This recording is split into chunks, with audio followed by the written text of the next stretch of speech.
You don't belong in a kitchen like this. Go back to flipping burgers."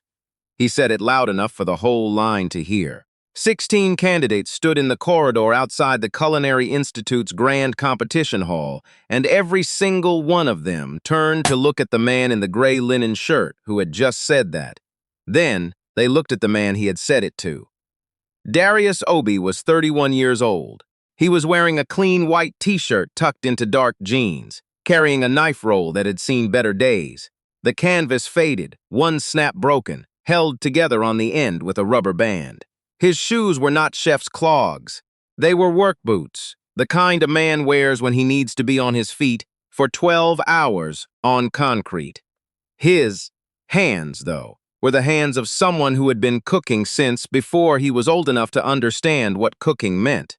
The man who had spoken was Fletcher Graydon, head judge of the National Culinary Excellence Competition, former executive chef of 3 Michelin-starred restaurants, a man who had been photographed shaking hands with 2 presidents and a king. He stood at the entrance to the hall with a clipboard tucked under his arm and looked at Darius the way a museum curator looks at someone who has just tracked mud onto a freshly waxed floor. "The staff entrance is around back," Graydon said. "Deliveries too, if that's what you're here for." Darius looked at him. Not down, not away, straight at him. "I'm here to compete," Darius said. Graydon's mouth curved into something that was almost a smile but wasn't. "Is that right?" It wasn't a question. The competition had started 3 months earlier as a regional qualifier held in 14 cities across the country. 4,200 applicants. The prize was a fully funded residency at the Académie Culinary in Lyon, France. 1 year of training under 2 of the world's most decorated chefs, plus a cash prize of $80,000 and a feature in the country's most read food publication. It was the kind of opportunity that could change the entire direction of a career. For some people, it was the kind of opportunity that could create a career out of nothing. Darius had applied on a Tuesday night after a double shift at Claro's, a neighborhood restaurant in East Baltimore, where he had worked for the past 6 years. He applied at 11:47 p.m., standing outside the back door of the kitchen in the cold, phone screen the only light because the Wi-Fi didn't reach the alley, and he needed to upload 3 reference letters and a portfolio of his dishes. And he had been putting it off for 2 weeks, because some part of him kept asking what the point was. The reference letters were from the owner of Claro's, a retired food critic who ate there every Thursday, and a woman named Mrs. Evelyn Page, who was 83 years old, and had once told him that his braised short rib was the closest thing to her late mother's cooking she had ever tasted. He had written that in the application. He didn't know if it was the right thing to write. He wrote it anyway. He got the call back 4 weeks later. The regional qualifier was held in a hotel ballroom in Philadelphia. 40 candidates from the Mid-Atlantic region, each one given an identical set of proteins, produce, pantry staples, and 90 minutes. Darius arrived early. He was the only person who did not arrive in chef's whites. He was the only person who brought his own knives in a roll held together with a rubber band. 3 of the other candidates looked at the rubber band. One of them said something to the person standing next to him, and they both laughed softly. Darius did not look at them. He looked at his station, at the protein in front of him, duck breast, bone-in chicken thigh, a small rack of lamb, and he started thinking, not about how many people were watching, not about the judges walking slowly down the line of stations, evaluating setups before a single burner had been turned on. He thought about his grandmother's kitchen in a row house in West Baltimore, where the stove had 1 working burner, and she fed 7 people out of it every night, and every meal tasted like it had been made with twice the ingredients, and 3 times the time it actually took, because she understood something about flavor that most people spend a lifetime trying to learn. That simplicity, done precisely, is more impressive than complexity done sloppily. He made a seared duck breast with a cherry and sherry reduction, a chicken thigh braised in broth built from the lamb bones he had roasted in the first 10 minutes, and a lamb rack sliced into individual chops and served over a celery root puree that he had seasoned in 4 separate stages. He plated everything on a single long board, deliberately asymmetric, the way his grandmother used to put food on the table, not for presentation, but because it felt alive. The head judge at the regional level was a woman named Sandra Voss, who had spent 20 years as a chef before moving into culinary education. She tasted his duck. She put the fork down. She tasted it again. She didn't say anything. She moved on. At the end of the session, she announced the 6 candidates who would advance to nationals. Darius was the first name she called. 3 of the other 5 who advanced were formally trained. One had graduated from the Culinary Institute of America. One had done a stage at a restaurant in Copenhagen. One had been a private chef for a family in Greenwich for 6 years, and came with a portfolio that looked like it had been professionally designed. The remaining 2, Darius and a woman named Cecily Park, who had been running her own small catering business in Atlanta, had no formal credentials beyond their own hands and whatever they had taught themselves. Cecily found him in the hotel lobby the afternoon before the national competition and said, without preamble, "You're the one who made the board with the lamb and the duck." "Yeah," he said. "That reduction," she said. "What was in it?" he told her. She nodded slowly. "I thought there was something else. I could smell it from 2 stations over." He almost smiled. "You're not supposed to be able to smell it from 2 stations over." "I know," she said. "That's what I'm saying." They talked for 40 minutes. He found out she had started cooking at 14 to help her mother, who was working 2 jobs and raising 3 kids. He told her about Claro's, about Mrs. Evelyn Page, about the stove with 1 working burner. She told him about the time she had cooked a wedding reception for 120 people out of a rented commercial kitchen with a malfunctioning convection oven and a prep cook who called in sick at 6 in the morning. "Did it go well?" he asked. "Every plate was beautiful," she said. "I cried in my car for 45 minutes afterward." He understood exactly what she meant. The national competition was held in New York at the Institute for Culinary Arts, which was housed in a converted warehouse building in Lower Manhattan. The building had exposed brick and floor-to-ceiling windows and a cooking hall that could accommodate 20 stations simultaneously.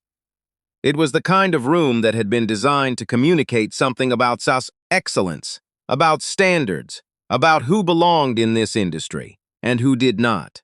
Fletcher Graydon was the head judge. Darius had looked him up the night before. 3 Michelin stars over the course of a career. 2 restaurant closures, both attributed to what food writers described as creative differences with investors. A column in a major food publication for 11 years. A reputation for being demanding in a way that his supporters called exacting and his detractors called something else. A photograph online showed him at a gala in a tuxedo, arm around another chef, both of them laughing. He looked like a man who had spent a long time inside a world he had built for himself and had forgotten what it looked like from outside. Darius arrived the morning of the competition at 7:45. Check-in was at 8. He stood in the corridor with the other 5 finalists and a handful of Culinary Institute staff and various judges and observers.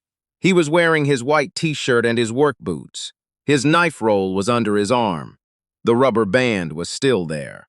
Graydon came through at 8:15, moving quickly, stopping to shake hands with a couple of the formally credentialed competitors, exchanging brief words about restaurants they both knew, schools they had both spent time in. He moved through the group the way a man moves through a party, acknowledging the people he recognized, looking past the ones he didn't. He looked past Darius twice. The third time, he stopped. He looked at the knife roll, at the work boots, at the t-shirt. He looked at Darius the way a man looks at something that doesn't quite fit the pattern he has in his mind for how a room should be arranged. "You don't belong in a kitchen like this," he said. "Go back to flipping burgers." And then he said the part about the staff entrance. The corridor was very quiet. Darius said, "I'm here to compete."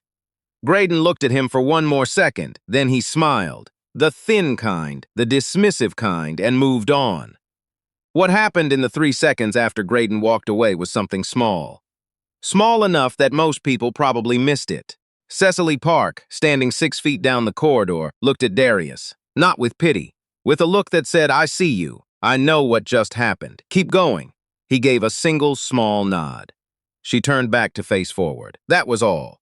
The competition began at 9. Each finalist was given the same set of ingredients, a list that had been sealed and unknown until that morning. The protein was Wagyu short rib, with supplemental options of black cod and a heritage breed pork shoulder. The produce was seasonal: heirloom tomatoes, baby fennel, a variety of mushrooms, preserved lemon, fresh herbs. The pantry was extensive but not unlimited. They had 2 hours.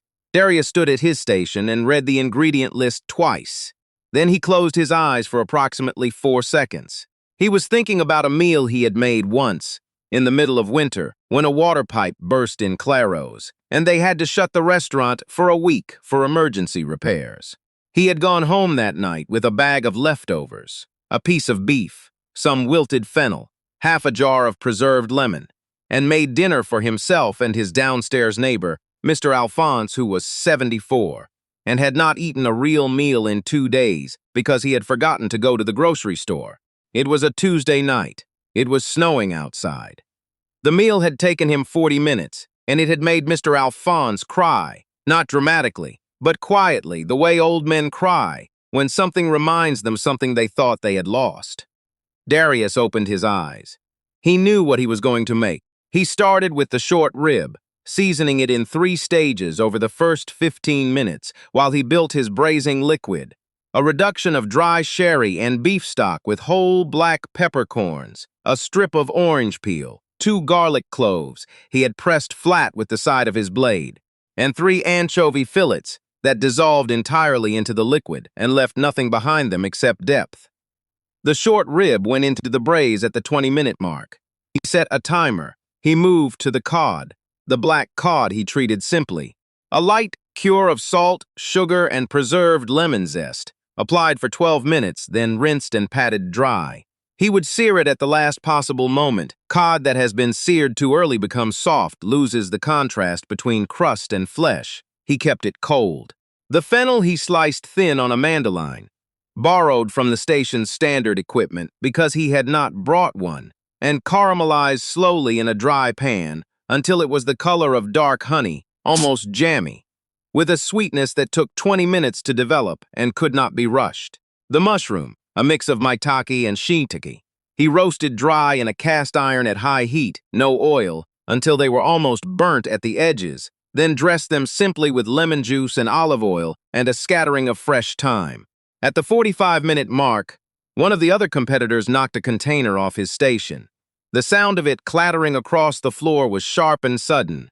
Every person in the room looked up. Darius did not look up. He was checking the braise. The short rib needed another 20 minutes. He had calculated this correctly. He was not worried about the short rib. He started on the puree.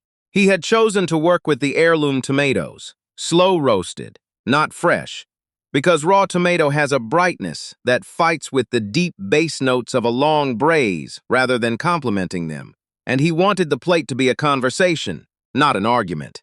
He roasted them with olive oil and garlic and a tiny amount of honey at low heat for 30 minutes, then passed them through a fine sieve twice, and seasoned the result with salt, a small amount of butter, and a few drops of balsamic that he had reduced himself, separately, to a near syrup consistency. The result was a sauce that was technically a puree and texturally something between the two.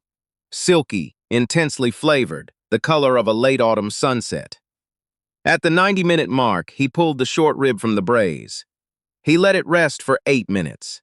He reduced the braising liquid by 2/3 in a wide pan on high heat, mounted it with a cold pat of butter at the very end, and tasted it. He adjusted the salt once. He tasted it again. He put the spoon down. He seared the cod.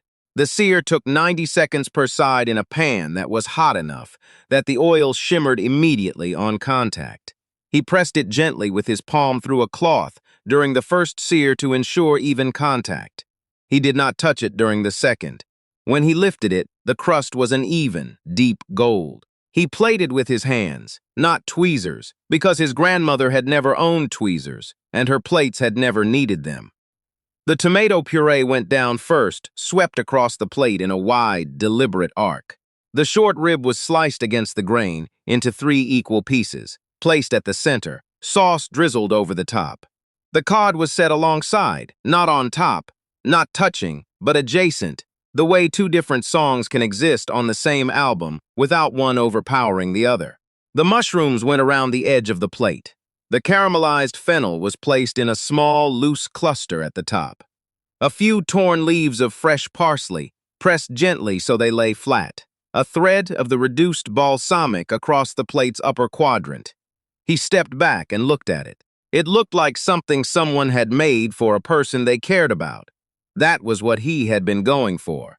He carried the plate to the judge's table himself.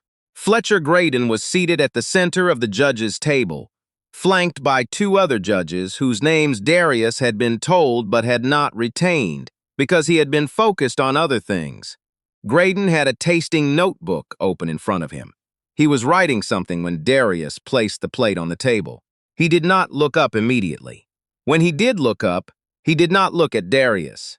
He looked at the plate. Something in his expression shifted. Almost nothing, the smallest possible recalibration, the kind a face makes when it receives information that does not match what it expected. He picked up his fork. He tasted the short rib with the sauce. He put the fork down. He looked at the plate again. He picked the fork up and tasted the cod. He put the fork down again. He wrote something in the notebook. A single line.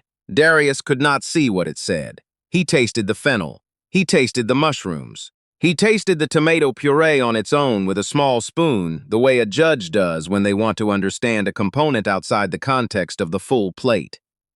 He looked up at Darius for the first time since Darius had placed the plate. He did not say anything. Not then. The results were announced 2 hours later, in the same hall with all 6 finalists and the judges and the institute staff and several observers gathered in a loose formation near the front of the room. The 2nd and 3rd place finishers were announced first. Cecily Park finished 3rd. She accepted it with a small nod, and something on her face that was not disappointment, but rather the look of a person's who has run a very hard race and knows exactly how hard they ran it. Fletcher Graydon held the 1st place card. He looked at it for a moment before he spoke. The criteria for this competition, he said, are technical skill, flavor, creativity, and what we call culinary instinct. The ability to make decisions under pressure that reflect a genuine understanding of how ingredients speak to each other. He paused. Most of the time, formal training is the clearest predictor of that instinct, not because talent requires formal training, but because formal training gives you the vocabulary to express what you already know. He looked up from the card. Occasionally, someone walks in with the vocabulary already intact. They learned it somewhere else, somewhere that didn't have a name or a building or a credential at the end. His eyes found Darius. 1st place goes to Darius Obi.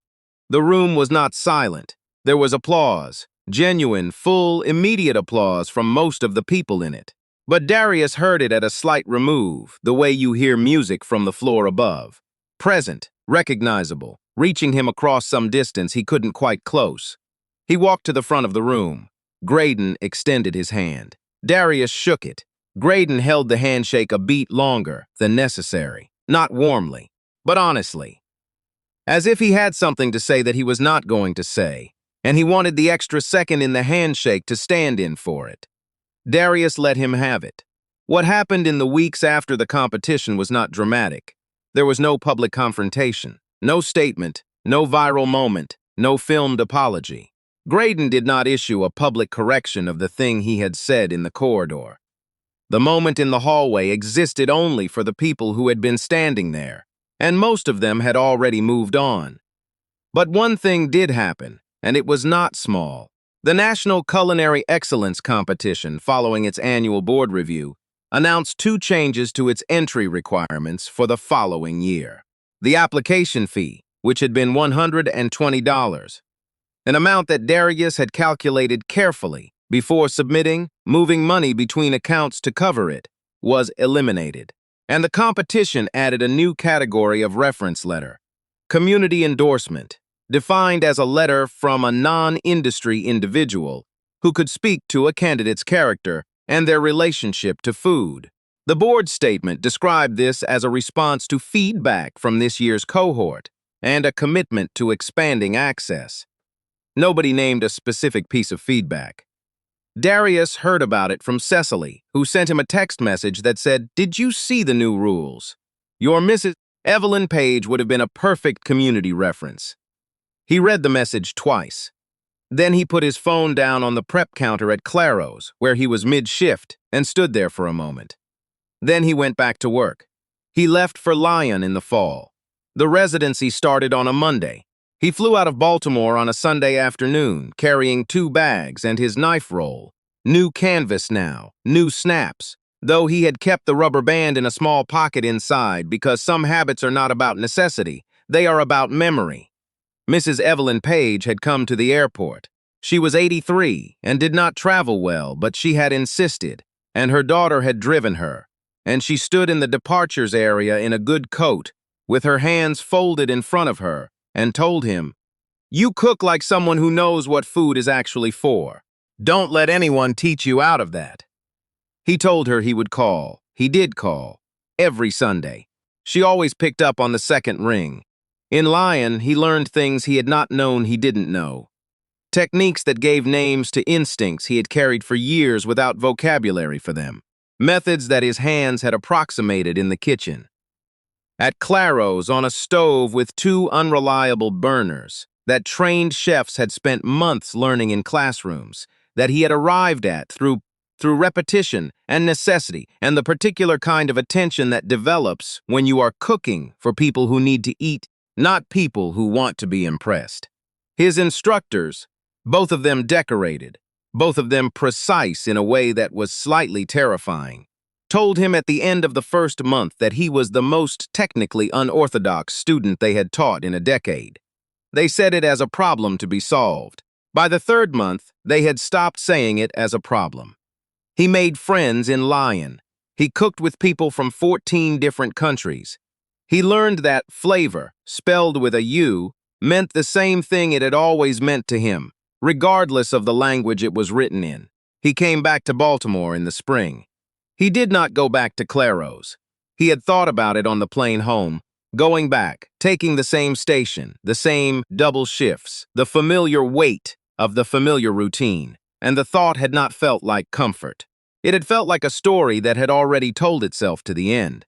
He leased a small space in a neighborhood called Remington, 700 square feet, with an 8-burner stove and a walk-in that was just barely big enough. He opened on a Thursday night. No PR, no food photographer. A handwritten menu on a chalkboard, 16 seats, a reservation list that had filled up in 11 hours after a single post on a local food blog that someone had shared to someone who had shared it to someone else. The first customer through the door was Mrs. Evelyn Page. Her daughter had driven her again. She sat at the counter where she could watch him cook. She ordered whatever he recommended. He made her the short rib.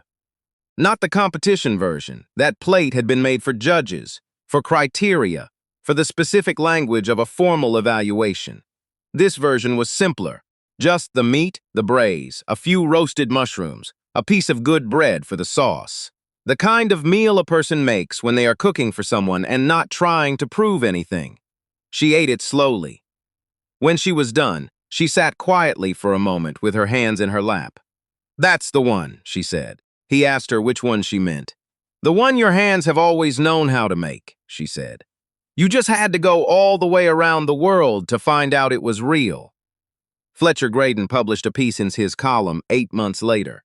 It was a reflection on the previous year's competition, the quality of the candidates, the evolution of the culinary landscape, the changing definitions of excellence. He wrote about the value of formal training. He wrote about the importance of mentorship. He wrote one paragraph near the end about the way the industry had historically closed its doors to people who arrived without credentials and the ways that needed to change. He did not mention Darius by name. He did not have to. Some doors open because someone forces them. Some open because someone walks up to them in work boots and a faded knife roll and says, quietly and without drama, "I'm here to compete." And the act of saying it, of refusing to turn around, of standing exactly where they have every right to stand, that is sometimes enough to change the shape of the room. Not always, not immediately, not without cost, but sometimes, and that is worth asking about. It is worth sitting with. How many times has someone told you that you don't belong? And how many times have they been right?